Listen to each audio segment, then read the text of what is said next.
All right, hello everybody. We are starting in our new module today. We're on module 3 and we're going to begin talking about algebra.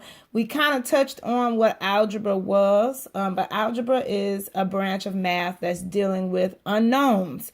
And we're going to start talking about some of the vocabulary that deals with algebra and some of the words that we need to know in order to be able to start to do algebra. So here we go. Intro to algebra.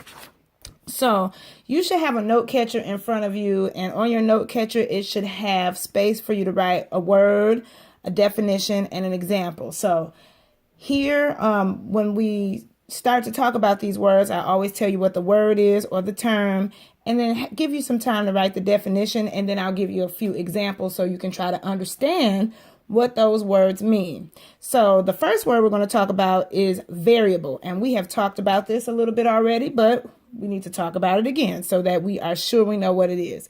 So a variable is a symbol, such as a letter. So this year you're going to be seeing just letters for variables, and it represents a number, any number. It could be a positive number, a negative number, any rational number, a fraction, a decimal, an integer. Another good name for it is just a placeholder. So here's some examples of variables. You can see any letter. The most common variable is X. We'll see a lot of Y's. We'll see Z. We'll also see C. It could be any of the 26 letters of the alphabet. So let's put any letter. And normally when we're talking about math situations, you'll see that the variable tends to start with whatever we're talking about. So if we're talking about dollars, you might see D. If you're talking about cents, you'll see C. If you're talking about flowers, you may see F. So usually the letter is dealing with what we're talking about in our situation. So go ahead and take some time to write that definition down and your examples. Okay, the next term is a numerical expression. And a numerical expression can be a number. It can be or a combination of numbers and operation symbols. So most four common operation symbols: multiplication, division, addition, or subtraction.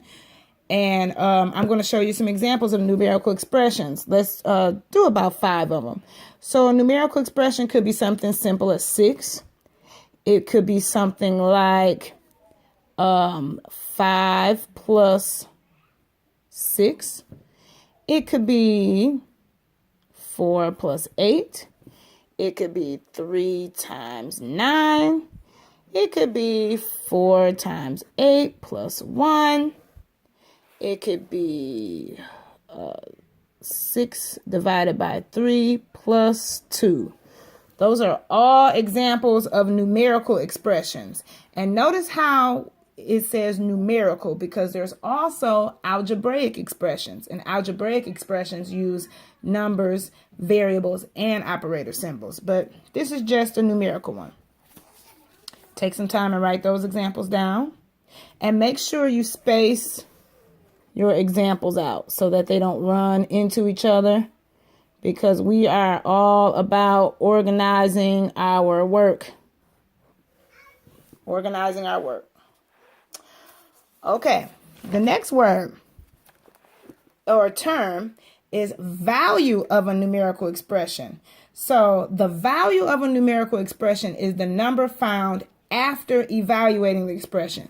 And evaluating just means substituting a number and using, I'm going to write O. When I say O, I mean using the order of operations. So let's evaluate an expression and find the value. So here's your example. So say I have the expression 4x plus 5, and I want x, and normally your math book will say what your variable should equal, but I'm just doing this as an example. But let's say x equals -2. When I evaluate this expression, I am going to substitute this negative 2 in for x. And I'm going to rewrite it because I rewrite everything. I show proof for everything. So I'm going to say 4 times negative 2 plus 5. I put these parentheses here because I know that when my number is touching another number close to a set of parentheses, that's multiplication. I also could have used the dot or the traditional times symbol. So let's evaluate. I'm going to use order of operations. Order of operations wants me to multiply before I add. So I'm going to do 4 times negative 2. 4 times negative 2 is negative 8 because a positive times a negative will give you a negative product. And I'm doing negative 8 plus 5. Notice how I brought down, technical difficulty there. We're back. Okay, so notice how I brought down the addition symbol and I brought down the 5 because I didn't handle those yet. So anything that you don't handle, you have to bring those down. So now I'm going to do negative 8 plus 5. And negative 8 plus 5 is going to give me a negative 3. Because the rules for adding with different signs is that I subtract the absolute value, so 8 minus 5, and I keep the sign of that larger absolute value, which is negative 8. So the value of this numerical expression is negative 3. Or you can have, and this was actually an algebraic expression, but say you have another example where it's strictly numerical, and you have 5 plus 8 plus negative 1. This is what I really should have shown you because this is numerical and this is algebraic. Evaluating this expression, you would use order of operations. So I would do 5 plus 8 first, and that would give me 13. And 13 plus a negative 1 will give me 12. So basically, finding the value of an expression is just the one number that you have after you evaluate it, or your answer. Okay, take some time to write that down. Okay, next term. Let's go to a different one. I want to talk about that first. Okay, equivalent expressions. Equivalent expressions are expressions that have the same value or that same answer after substituting the same number into the expression. So let's take a look at two examples or two expressions to see if they're equivalent. So let's look at 4y plus 2 plus a negative 3y. And then let's take a look at y plus 2. All right, so I am going to test a number for y, and I'm going to see if these expressions are equivalent. So let's say that y, and I'm going to write it up here, let's say that y equals 4. Okay, so I'm going to solve this one first, and then I'm going to come over here to this one. So if y is 4, then that means I can rewrite it and say 4 times 4 plus 2 plus a negative 3 times 4. All right, so I'm going to evaluate that using order of operations. So let's do our multiplication. 4 times 4 will give me 16. A negative 3 times 4 is going to give me a negative 12. And then I'm just going to do my plus 2 and plus, I'm bringing everything down. Okay, I'm writing kind of crazy because of the angle that I'm at, so I'm apologize if my writing is sloppy. All right, so now that I have all addition, I'm just going to take these one by one. So let's do 16 plus 2. It's going to give me 18.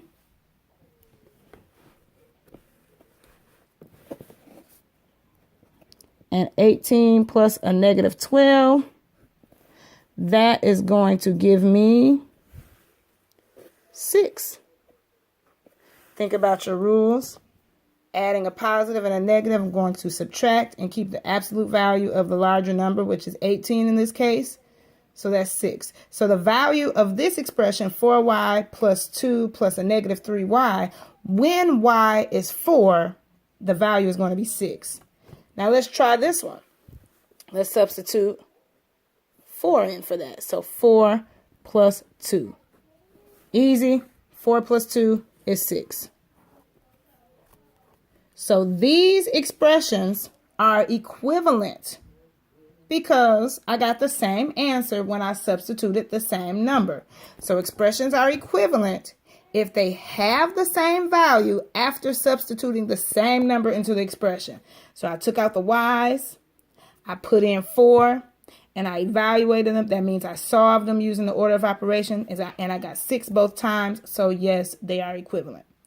So speaking of equivalent expressions, why in the world were these things equal?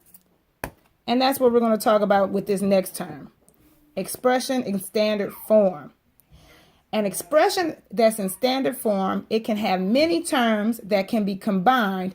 However, it could be a single number, a single variable, or a single product of numbers. So here's an example of an expression in standard form, or expanded form, excuse me. So expanded form means that the expression is stretched out, meaning that you can combine the like terms, but they're not necessarily combined just yet. So here's an example of an expression in standard form. It could be 4x plus 2 minus 9 plus a negative 5x. This is an expanded form because there are some terms that I could group together, like my x's here and my 2 and my negative 9 here. I can combine those, but they're not combined yet. But all expressions are expressions, but they're an expanded form if they are some terms that can be combined. Okay, so expanded form versus, let's look at standard form. So an expression in expanded form with all of its like terms collected is an expression that's in standard form. So I'm going to take this same expression that I wrote here. 4x plus 2 minus 9 plus a negative 5x.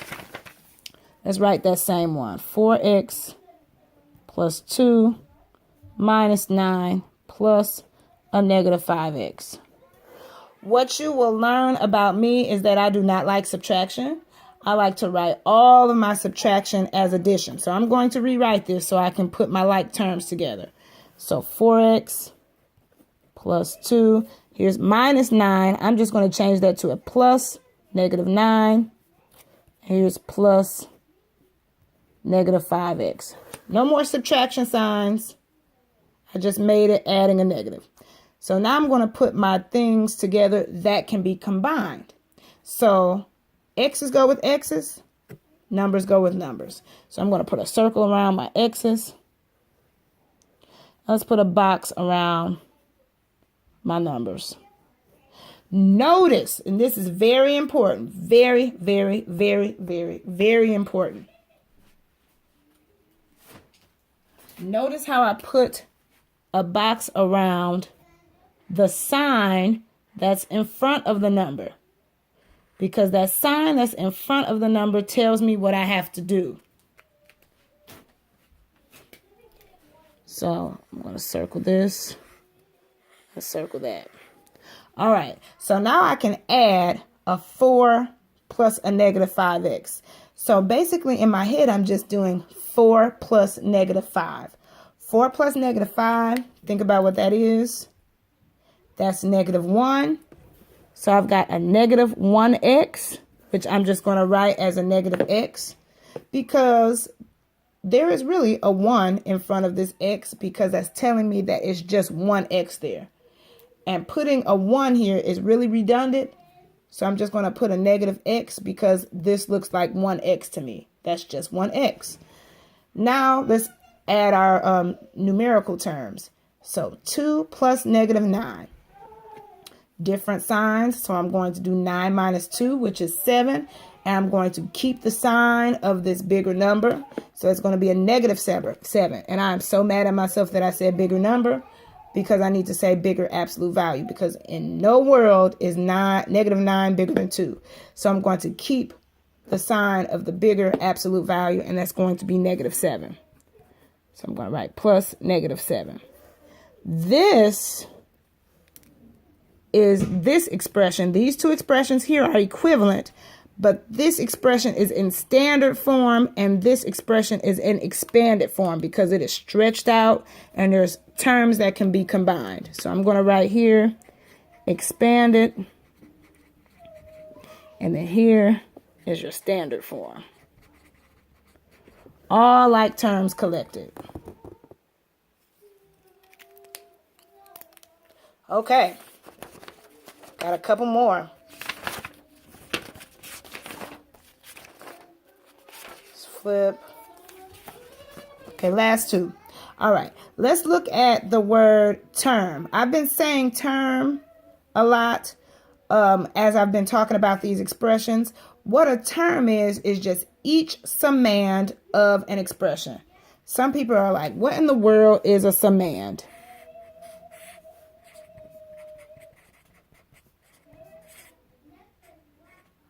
What in the world is a summand? A summand, all it is just each part of an expression that is being added.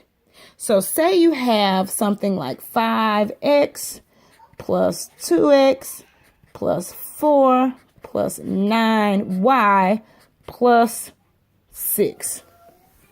Okay, there are some things being multiplied here because 5x is 5 times x. But since this is together, this means 5x's. That is a term that is being added to the rest of this. So this is a term. This is a term. This is a term. This is a term. And this is a term. So it's just each part that's being added in an expression. So this expression has 5 terms. 1, 2, 3, 4, 5. 5 terms. Okay. So a term is just each part that you're adding in an expression. Simple as that. All right. Our last word. Make sure you got that.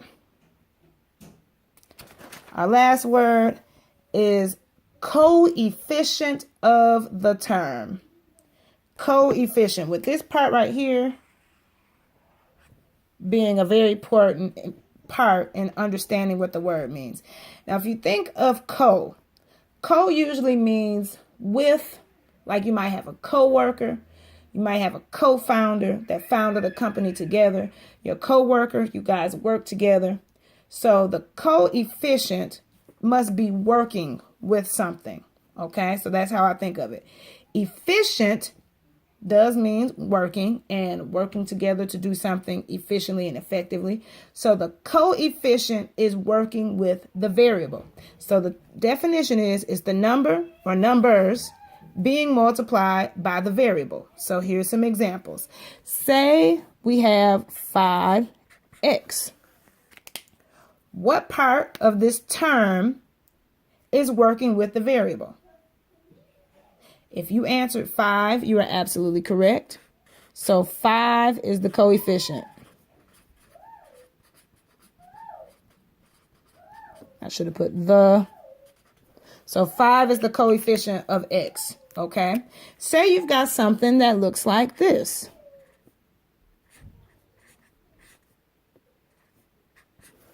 Okay. There's 2 numbers that's next to that variable y. Well, if you look at those, I can multiply those. So 4 times negative 2 is going to be what? If you said negative 8, give yourself a pat on the back. So negative 8 and then negative 8 times y is just negative 8y. So what in the world is the coefficient of that variable? If you said negative 8 is the coefficient, then you are absolutely correct. So negative 8 is the coefficient of y. Okay, let's do one more. Let's say you have something that looks like this.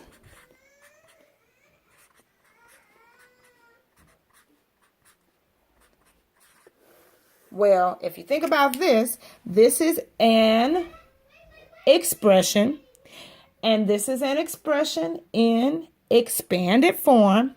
Why is it in expanded form? Because there are like terms that can be collected. How many terms are in this expression? If you said 4, you are on the money, because 5 is a term, 2y is a term, 4y is a term, and plus 6. So I'm going to combine my like terms, and I'm going to get my pen here. I'm going to put the 5 and the 6 together. And notice how when I combine like terms, I'm circling that sign in the front. So 5 and 6 can go together. And then 2y and 4y can go together. So 5 plus 6 is 11. And 2y plus 4y is 6y. That's positive. Now, question. How many terms are there now? There are 2, 11, and 6y.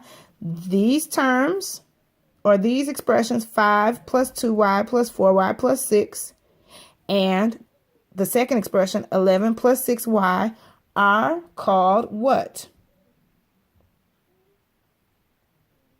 These two are equivalent expressions because this one is just in expanded form.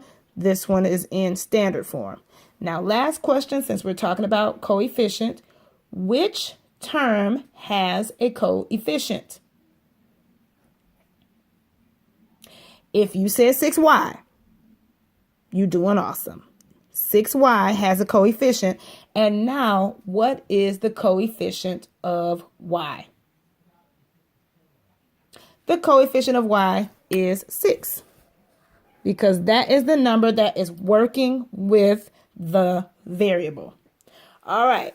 If you have gathered some knowledge after watching this video, I'm so happy. And I'm going to leave you with a thought. I'm just going to make sure I got all the words. I'm just going to leave you with a thought.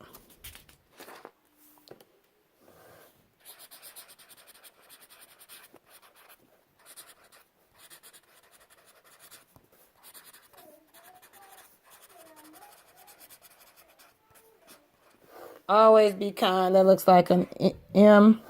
Always be kind to one another. All right. Peace out. I'll see you in the next video. And hopefully this has helped you out and getting you ready for algebra. Thank you.